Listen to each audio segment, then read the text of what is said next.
भारतीय रेल्वे बोर्डाचे अध्यक्ष सतीश कुमार यांचा दौरा. सिंहस्थ कुंभमेळ्याच्या पार्श्वभूमीवर मध्य रेल्वेच्या तयारीला प्रारंभ झाला असून सुमारे 1000 कोटीहून अधिक निधी नाशिक परिसरातील रेल्वे स्थानकांच्या विकासासाठी खर्च केला जाणार आहे.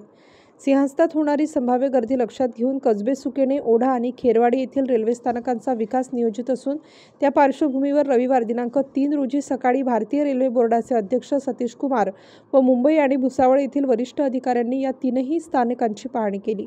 कुंभमेळ्यासाठी गर्दीचे व्यवस्थापन करण्यासाठी नाशिक रोडलगत असलेल्या नाशिक रोडसह देवळाली, ओढा, कसबे सुकेने व खेरवाडी या स्थानकांवर तात्पुरत्या टर्मिनलची निर्मिती होणार आहे. त्या अनुषंगाने भारतीय रेल्वे बोर्डाचे अध्यक्ष सतीश कुमार, जनरल मॅनेजर धर्मवीर मीना, भुसावळ विभागाचे रेल्वे व्यवस्थापक पुनीत अग्रवाल यांच्यासह 50हून अधिक विविध खात्यांच्या अधिकाऱ्यांनी या स्थानकांची पाहणी केली. रविवारी सकाळी अधिकाऱ्यांचे मुंबईतून नाशिक रोड येथे आगमन झाले.